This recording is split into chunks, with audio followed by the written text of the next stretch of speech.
Assalamualaikum warahmatullahi wabarakatuh. Mohon maaf, hari ini Ibu tidak bisa bertatap muka langsung dengan kalian. Meskipun sebenarnya Ibu pengen banget ketemu dengan kalian ya, karena kalau lihat di surat cinta yang kemarin kalian tulis, itu banyak sekali yang suka dengan kimia, dan banyak sekali yang tidak ingin adanya jam kosong gitu ya, apalagi untuk kimia pendalaman. Sekali lagi mohon maaf Ibu tidak bisa bertatap muka langsung dengan kalian, tapi mudah-mudahan video yang Ibu sampaikan ini, eee, tidak mengurangi esensi kalian untuk belajar, gitu ya. Oke, sebenarnya untuk materi kimia, antara kimia wajib dengan kimia pendalaman Ibu lihat-lihat hampir mirip, itu hampir sama. Termasuk nih, materi yang akan Ibu sampaikan sebenarnya sudah pernah kalian pelajari di kimia wajib. Jadi kita sama-sama review saja ya, semoga, kalian juga dapat tambahan dari apa yang Ibu sampaikan nanti. Oke, kita bahas dulu tentang atom. Kalian pernah nggak sih, berpikir kalau misalkan punya suatu benda, terus kalian potong-potong atau, besi lah, itu besi dipotong-potong sampai bagian yang paling kecil, kira-kira apa yang kalian dapatkan? Tuh. Terus pernah nggak sih kalian jalan-jalan ke pantai, terus melihat hamparan pasir yang tampaknya seperti permadani, tapi kalau misalkan kita dekati, ternyata hanya butiran-butiran kecil saja, gitu. Nah, seperti itulah ternyata zat-zat yang ada di alam atau materi itu apa? Segala sesuatu yang menempati ruang dan memiliki massa ya. Nah, zat-zat yang ada di alam atau materi-materi yang ada di alam itu ternyata tersusun dari partikel-partikel kecil yang sudah tidak bisa dibagi lagi. Contohnya nih air, tersusun dari partikelnya ada H, O, kemudian gula gitu, gula juga sama tersusun dari partikel kecilnya ada C, H, dan U. Nah, partikel-partikel kecil ini dia bergabung membentuk zat yang lebih besar gitu. Jadi partikel kecil ini bergabung membentuk zat yang lebih besar yaitu gula. Ini juga sama, dia bergabung membentuk zat yang lebih besar berarti air kan. Nah, partikel yang kecil itu kita sebut sebagai atom. Nah, perkembangan teori atom sebenarnya sudah eee, dibahas dari sebelum Masehi ya, ada beberapa filosof Yunani yang membahas tentang konsep atom, tuh, pada abad ke-5 sebelum Masehi, yaitu Demokritus dan Leucippus. Jadi, kedua filosof ini berandai-andai gitu, bagaimana kalau misalkan sebuah benda atau sebuah materi dipotong kecil, apakah akan ada selalu potongan yang lebih kecil lagi? Tuh. Nah, ternyata kata, filosof ini menyimpulkan kalau misalkan suatu benda atau suatu materi itu dipotong terus-menerus, akan diperoleh suatu bagian yang tidak bisa dibagi lagi katanya. Nah, bagian yang tidak bisa dibagi laginya itu dinamakan atom. Tuh, atom itu berasal dari bahasa Yunani, yaitu atomos. A-nya artinya tidak, tomos itu terbagi. Jadi atomos artinya bagian yang tidak bisa dibagi lagi atau invisible. Kemudian satu abad berikutnya, yaitu abad keempat sebelum Masehi, ada lagi satu filsuf yaitu Aristoteles yang menyatakan bahwa setiap materi itu katanya tersusun dari 4 unsur. Apa saja? Pertama api, kedua air, ketiga udara, keempat tanah. Nah, keempat unsur ini eh, dapat dibagi lagi katanya sampai tak terbatas. Berarti kan, apa ya, agak berlawanan dengan postulatnya tadi antara, Demokritus itu dengan Aristoteles. Nah, tapi filosof-filosof ini tuh hanya merenungkan gitu. Jadi hanya membayangkan saja tanpa melakukan pembuktian empiris. Tuh, meskipun demikian, ternyata konsep dari atom ini berkembangnya bertahan ribuan tahun. Jadi tetap dipercaya bahwa atom itu merupakan bisa dibagi lagi, meskipun tanpa pembuktian. Nah, perkembangan atom semakin berkembang seiring dengan perkembangan ilmu kimia modern. Nah, pencetus teori atom modern yaitu pertamanya John Dalton pada tahun 1803 sampai 1808. Nah, John Dalton ini adalah orang pertama yang melibatkan kejadian kimiawi seperti halnya kejadian fisis dalam merumuskan gagasannya tentang atom. Jadi dia mendasarkan asumsinya itu pada data kuantitatif. Jadi berbeda dengan filsuf sebelumnya gitu yang hanya mengandai-andai saja. Kalau ini disertai dengan data kuantitatifnya. Nah, menurut John Dalton, atom itu diibaratkan atau dimodelkan seperti bola pejal. Karena tadi atom itu bagian yang sangat kecil yang sudah tidak bisa dibagi lagi. Kita tidak bisa melihat secara kasat mata atom itu seperti apa. Makanya para ilmuwan memodelkan. Nah, untuk John Dalton memodelkan atomnya itu seperti bola pejal. Bayangkan ya, bola pejal itu seperti bolanya tolak peluru. Jadi bukan bolanya bola basket ya, karena kan kalau bola basket tengahnya kosong.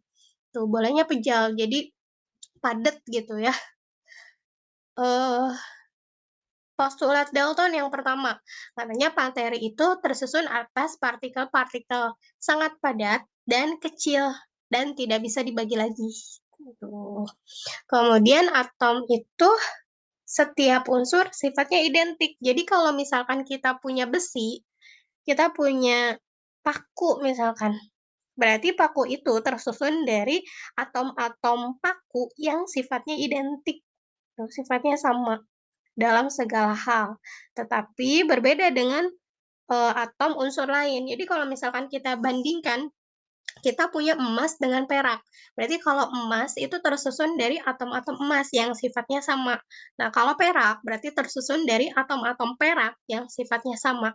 Tapi kalau misalkan kita bandingkan antara atom emas dengan atom paku, maka sifatnya akan berbeda. Itu menurut postulat Dalton yang kedua.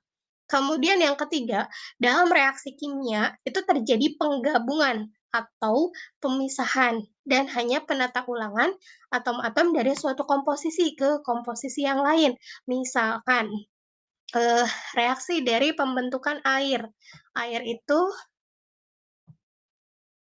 hasil reaksi dari gas hidrogen dengan gas oksigen membentuk gas H2O.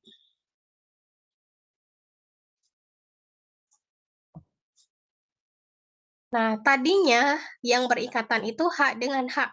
Ini juga antara O dengan O. Setelah terjadi reaksi kimia, ini terjadi penata ulangan. Jadinya yang tadinya H dengan H, O dengan O ditata ulang. Yang bergabungnya jadi H2O. Atau yang terlihat penata ulangan itu contohnya antara HCl dengan NaOH.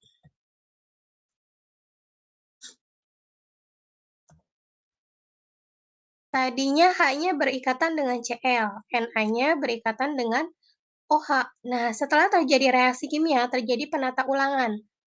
H-nya jadi berikatan dengan OH, membentuk H2O.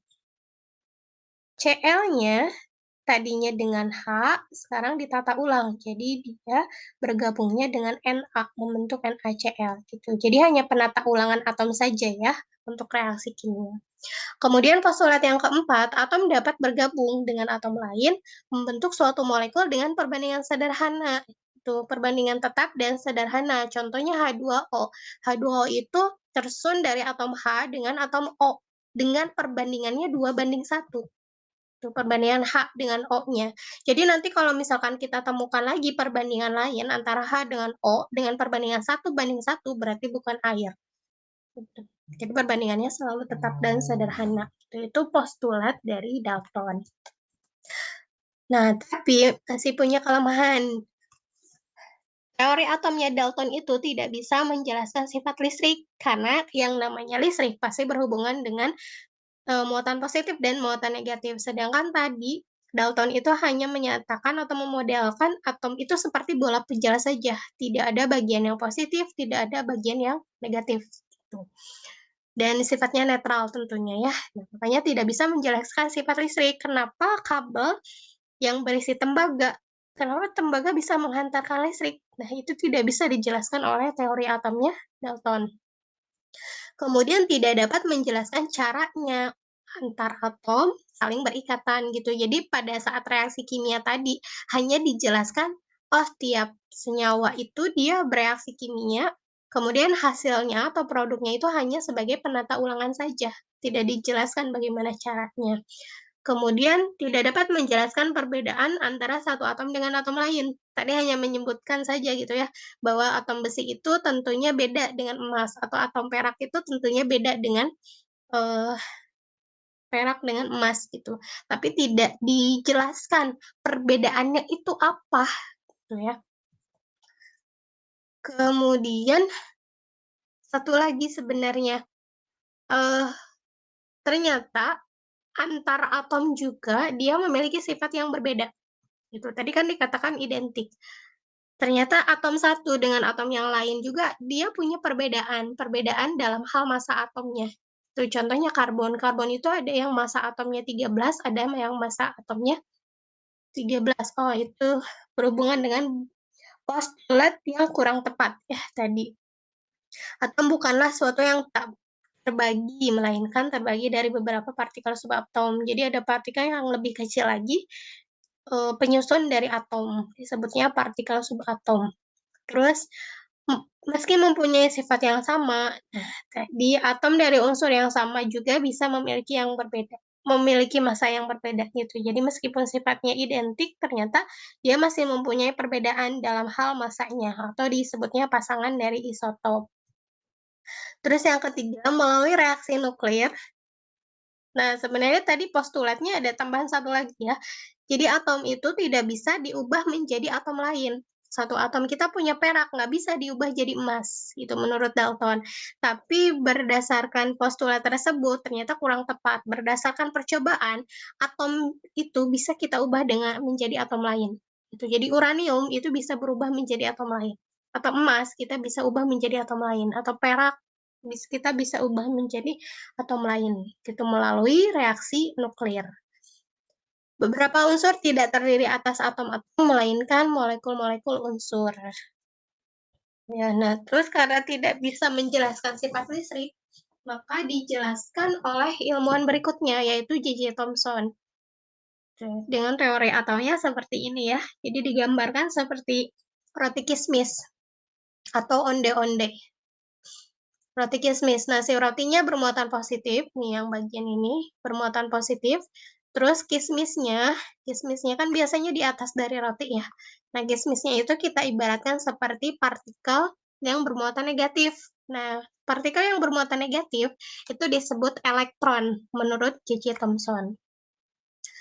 Atau mengandung elektron bermuatan negatif yang tersebar merata di permukaan. Atomnya sendiri diasumsikan berupa bola pejal yang bermuatan positif gitu. Jadi kalau kita bayangkan seperti onde-onde, onde-ondenya itu adalah bola yang bermuatan positifnya. Wijennya yang warna putih yang tersebar di permukaan itu diibaratkan seperti elektronnya gitu. Nah, dari sinilah baru bisa menjelaskan sifat dari listrik. Iya.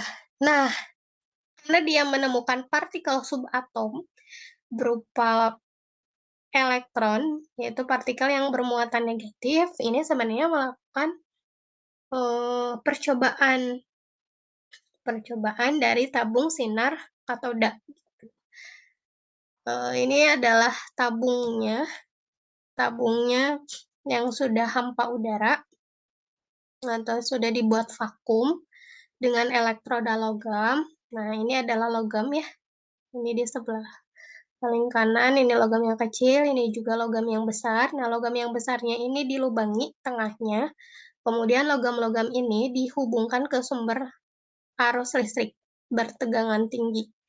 Nah, bagian yang paling ujung itu dihubungkan ke bagian listrik yang bermuatan negatif.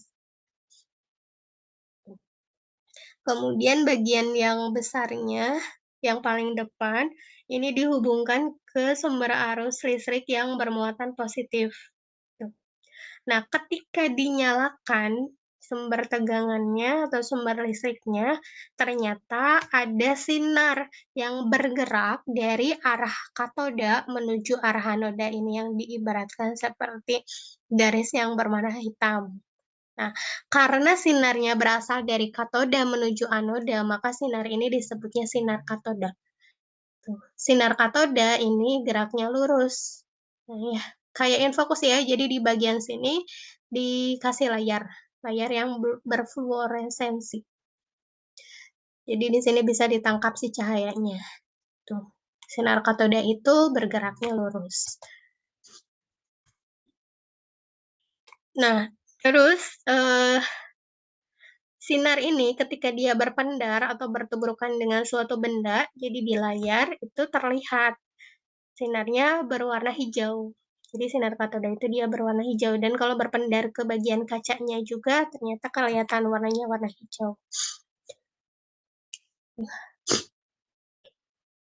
Ya, kenapa alasannya dia berwarna hijau nih? Sinar muncul ketika partikel ini bertabrakan dengan sedikit gas yang masih tersisa ya. Meskipun tadi sudah divakum, jadi sudah dihilangkan gas-gasnya, tapi masih ada tersisa gas. Ketika dia berpendar, dia akan kelihatan warna dari sinarnya. Nah, kemudian karena tadi dia geraknya lurus, J.J. Thomson ini mencoba mendekatkan medan listrik gitu. Jadi ini dipasang lagi medan listrik kemudian dihubungkan lagi ke sumber arus. Jadi bagian yang atas ini dihubungkan ke bagian yang negatif, yang bawah ini dihubungkan ke bagian positif. Gitu. Nah, ketika sumber arusnya dinyalakan, jadi dua-duanya ini dinyalakan, yang tadinya sinarnya bergerak lurus, dia membelok ke arah titik C, jadi ke sini. Dia mendekat gitu ya, mendekat ke bagian logam yang bermuatan positif. Artinya, sinar ini dia bermuatan yang berlawanan dengan logam ini gitu. Jadi, karena logam ini bermuatan positif, sinar ini berarti ditarik oleh bagian yang positifnya. Pas sinar katoda itu bermuatan ternyata, muatannya negatif. Nah, terus jadi dia menjauh dari bagian yang negatif ya, ditolak oleh bagian negatif dan ditarik oleh bagian yang positif. Artinya dia bermuatan negatif.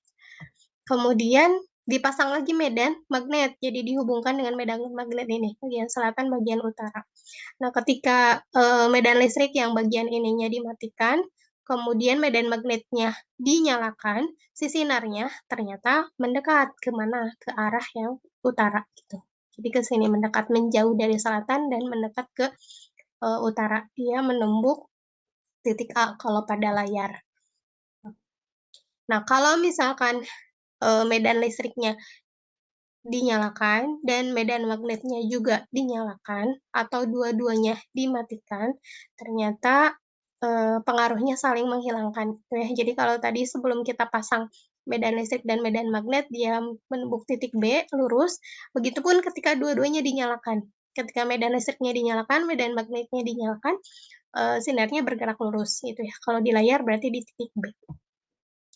Terus sifat dari sinar katoda, dia memiliki energi, terus memendarkan kaca, terus membelokkan medan magnet dan medan listrik juga. Terus jika ditembak pada logam menghasilkan sinar X. Dan terakhir bergerak cepat menurut garis lurus dan keluar tegak lurus dari katoda. Nah, tadi si layarnya itu berbahan fosfor. Gitu. Jadi bisa memancarkan cahaya tampak ketika ditabrak oleh elektron. Tadi Ibu sebutkan si layarnya berfluoresensi. Fluoresensi itu artinya terpancarnya cahaya oleh suatu zat yang telah menyerap sinar radiasi. Sinar elektromagnet atau sinar atau radiasi dari elektromagnet. Ya. Nah, kita coba lihat, kelemahannya dari J.J. Thomson ini, susunannya belum pasti. Jadi muatan positifnya bagaimana, muatan negatifnya bagaimana, dan belum menemukan inti atom juga. Nah, kita coba lihat, percobaan secara realnya.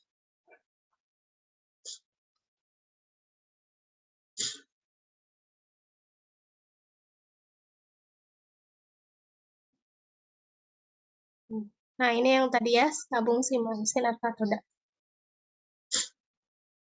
Nah, ini gerak dari sinarnya. Jadi ketika dia menubruk layar yang berfluoresens, itu terlihat berkas cahaya yang berwarna hijau.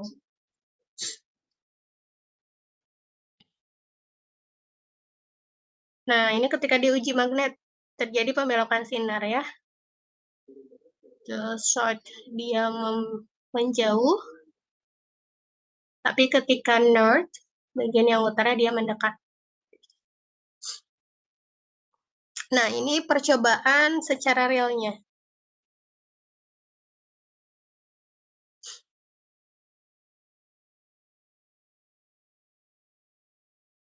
Oke, ada bagian katoda, ada bagian anoda.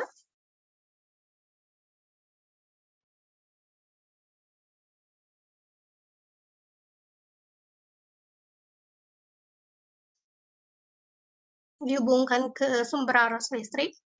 Nah, terlihat ya, si sinarnya berwarna hijau. Dia berpendar ke kaca.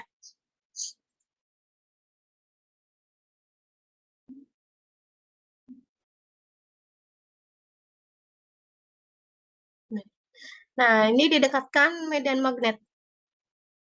Nah, terlihat ya, tuh sinarnya dia membelok. Berarti yang didekatkan itu bagian yang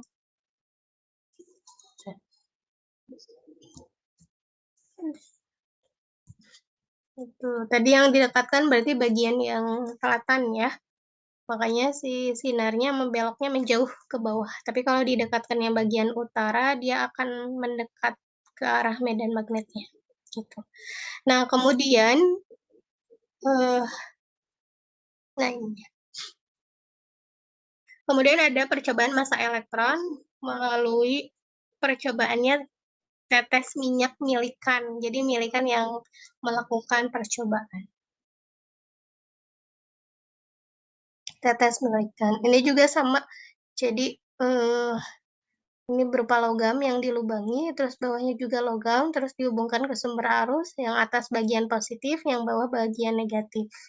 Nah, ini tetes minyaknya. Ada gaya gravitasi, berarti kan turun ya.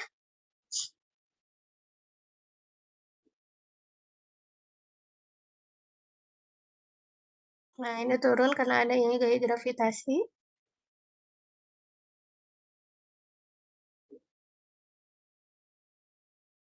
Nah, kemudian diberikan muatan negatif. Jadi si sumber arusnya dinyalakan. Nah, itu akan bergerak ke bagian positif. Nah, dari percobaan itu ditemukan massa elektronnya, muatan dari elektronnya 1 dan massa elektronnya 0. Itu berdasarkan tetes minyak dari milikan. Itu percobaannya ya. Jadi pertama penemu elektron itu J.J. Thomson melalui percobaannya tabung sinar katoda, terus yang kedua massa elektronnya diteliti lagi oleh milikan melalui percobaan tadi tetes minyak milikan.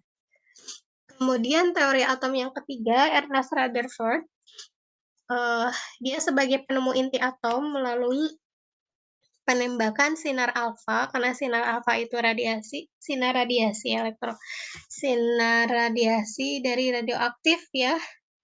Makanya ditempatkan di bilik timbal di sini. Ditembakkan ke lempeng tipis emas. Ini lempeng tipis emasnya. Nah, kalau kita lihat berdasarkan percobaan, sinarnya ada yang diteruskan, ada yang dibelokkan dengan sudut tertentu, ada yang dipantulkan. Percobaan penembakan lempeng piston emas oleh alfa atau inti helium yang bermuatan positif. Jadi inti atau alfanya dia bermuatan positif. Sebagian besar partikel menembus lembaran tanpa pembelokan, sedikit membelok. Nah, ini yang diluruskan ya, atau ini diperbesar. Ternyata si sinarnya itu tidak menumbuk apapun, makanya diteruskan. Kalau yang dibelokkan dengan sudut tertentu, ada gaya tolak dari inti. Kemudian kalau dipantulkan, berarti dia menubruk sesuatu yang sama-sama muatan positif, karena sinar alfanya muatan positif. Gitu ya. Jadi disimpulkan bahwa ada partikel di tengah yang sama-sama bermuatan positif seperti alfa. Nah, terus bagian yang diteruskan, ternyata si atom itu tersusun dari sebagian besarnya ruang kosong. Makanya tadi sebagian ruang kosong menembus lembaran ya tanpa adanya pembelokan. Tuh. Nah, ini model atomnya. Atom tersusun atas inti yang bermuatan positif, letaknya di tengah, dan elektron itu dia mengelilingi inti. Itu elektronnya dia bermuatan negatif. Terus sebagian besar dari atom itu ruang kosong. Nah, ini berbanding terbalik dong ya sama teori atomnya Dalton, karena menurut Dalton atom itu pejal, padat. Nah, menurut Rutherford, ternyata atom itu sebagian besar adalah ruang kosong. Terus, sebagian besar volume atom merupakan ruang kosong yang masanya terpusat pada inti. Karena atom bersifat netral, maka jumlah muatan positif itu harus sama dengan jumlah muatan negatif. Jadi inti atom itu, karena dia bermuatan positif, jumlahnya itu akan sama dengan elektron yang bermuatan negatif. Di dalam atom, elektron-elektron bermuatan negatif selalu bergerak mengelilingi inti. Nah, tapi Ernest Rutherford ini tidak bisa menjelaskan. Elektron kan muatannya positif, sedangkan elektron maksudnya yang ini ya, elektron bermuatan negatif, inti bermuatan positif. Kenapa elektronnya itu tidak jatuh ke inti? Itu kan harusnya sifat fisik yang berlainan itu harusnya tarik-menarik, tapi dia tidak bisa menjelaskan. Kemudian yang kedua, dia tidak bisa menjelaskan spektrum garis pada atom hidrogen. Nah, percobaan lain ternyata ditemukan lagi di dalam inti atom itu. Kalau Ernest Rutherford hanya menemukan susunan dari atom ya. Jadi inti bermuatan positif, elektron mengelilingi inti, dan sebagian besar adalah ruang kosong. Nah, terus di dalam intinya diteliti ulang oleh Egon Goldstein. Dia menemukan partikel subatom yang bermuatan positif yang disebut sebagai proton melalui percobaannya tabung sinar katoda. Kemudian masih di dalam inti juga diteliti ulang oleh James Chadwick sebagai penemu neutron dengan percobaannya penembakan inti berilium oleh sinar alfa. Itu ditemukan partikel subatom yang bermuatan netral atau disebut neutron. Mari kita lihat percobaannya.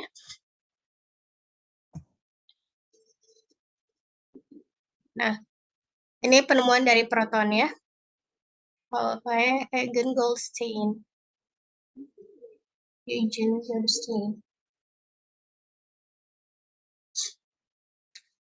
Jadi sebenarnya eksperimennya hampir sama dengan J.J. Thomson tadi. Jadi dipasang ini katoda, ini bagian anoda. Oh, kebalik. Mohon maaf, ini bagian katoda, ini ya, tuh muatannya negatif, ini bagian anoda, dihubungkan ke bagian positif. Kalau tadi di tabung sinar katoda oleh J.J. Thomson yang dilubangi itu bagian anodanya. Nah, kalau sekarang yang dilubangi itu adalah bagian dari katodanya. Gitu. Jadi katodanya dilubangi. Kita coba lihat.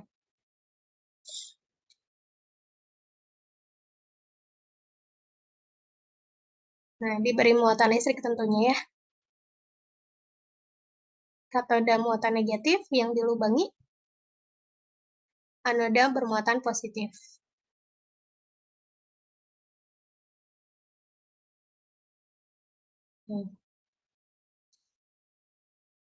Nah, ketika sumber arusnya dinyalakan, apa yang terjadi? Coba kita lihat. Nah, ini ya, ada pergerakan sinar tadi atau elektron tadi dari bagian katoda ke bagian anoda yang berwarna hijau tuh. Nah, ternyata ada sinar yang membalik. Elektron menuju anoda. Nah, ternyata terbentuk pula sinar positif yang bergerak berlawanan dengan sinar katoda tadi. gitu. Nah, kemudian sinar yang membalik ini diujikan dengan mendekatkan lagi tadi terhadap medan listrik dan medan magnet.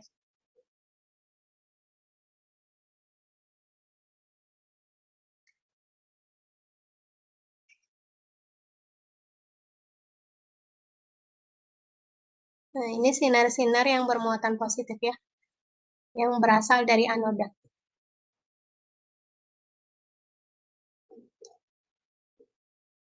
Nah, diujinya oleh Win.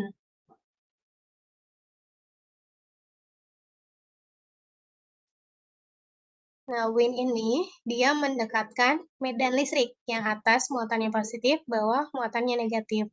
Nah, ketika medan listrik ini dinyalakan, apa yang terjadi?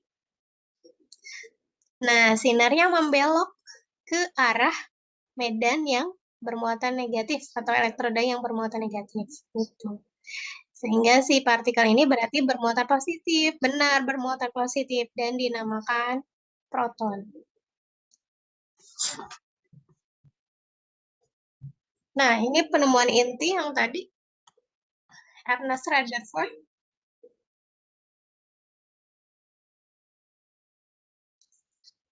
Ini sinar alfanya ditempatkan pada bilik timbal.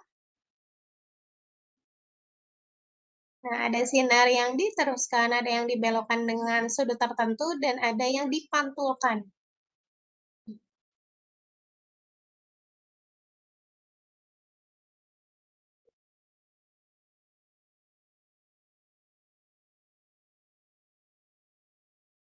Nah, ini kalau diperbesar ya, kita lihat dari segi atom.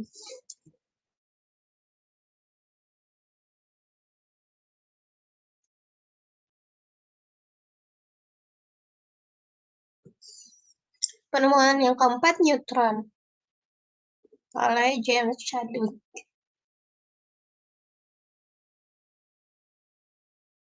Tadi penembakan inti berilium ya oleh partikel alfa. Nah, ini pada saat ditembakkan oleh partikel alfanya, ada sinar yang dihasilkan.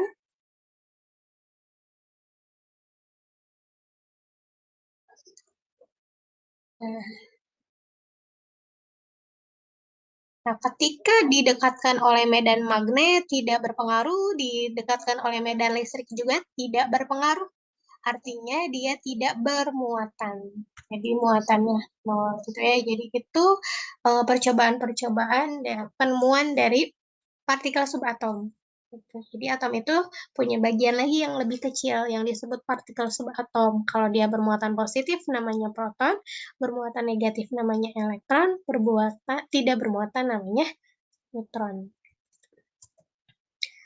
Nah, kemudian karena tadi tidak bisa menjelaskan kenapa elektron itu tidak jatuh ke inti, diteliti ulang oleh Niels Bohr. Tuh, ternyata atom itu terdiri atas inti yang bermuatan positif di tengah, tersusun dari proton dengan neutron, dan dikelilingi oleh elektron yang bermuatan negatif, bergeraknya pada lintasan tertentu. Nah, lintasannya disebut sebagai kulit. Jadi modelnya seperti tata surya gitu ya. Matahari kita analogikan seperti inti atomnya, planet itu kita analogikan sebagai elektron. Nah, antar planet itu tidak bertuburkan. Kenapa? Karena planet itu mengelilingi mataharinya pada lintasannya. Begitupun dengan elektron. Kenapa elektron tidak jatuh ke inti? Kenapa antar elektron tidak bertuburkan? Karena dia juga bergerak mengelilingi intinya pada lintasan atau pada kulitnya masing-masing. Tuh, ini modelnya. Kemudian pada keadaan normal, elektron menempati tingkat energi terendah. Jadi, lintasan yang paling dekat dengan inti atau kulit yang paling dekat dengan inti, energinya paling rendah. Makin jauh ke inti, energinya makin tinggi. Nah, kemudian elektron juga bisa pindah dari tingkat rendah ke tingkat yang lebih tinggi atau kebalikannya. Jadi kalau dia mau pindah ke energi yang tinggi, tentunya harus menyerap energi. Kalau dia balik lagi ke energi yang rendah sambil melepas energi. Aplikasinya pada saat kalian menyalakan kembang api gitu. Jadi ada energi yang diserap itu menyebabkan elektronnya tereksitasi atau pindah dari ground state ke eh, keadaan yang lebih tinggi energinya. Nah, ketika kondisinya normal kembali, dia balik lagi gitu ke bagian yang lebih rendah sambil melepaskan energi. Nah, energi yang dilepasnya itu yang kita rasakan sebagai panas ketika membakar kembang api. Kelemahannya hanya dapat menjelaskan spektrum atom hidrogen, belum bisa menjelaskan spektrum atom dengan elektron yang banyak. Gitu. Ya, ini tadi postulatnya.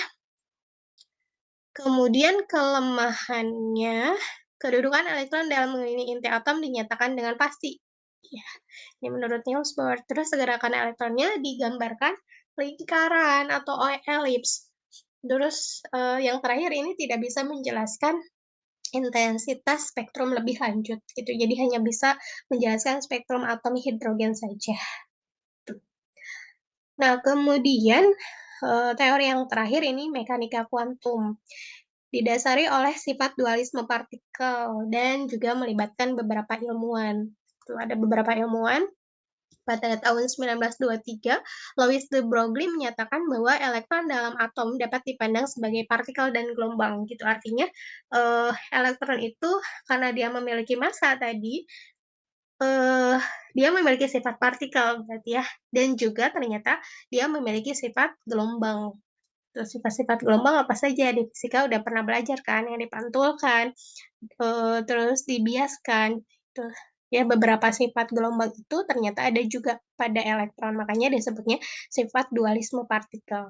Terus Erwin Schrödinger pada tahun 1926, berarti 3 tahun berikutnya, beliau menyatakan persamaan gelombang dalam atom.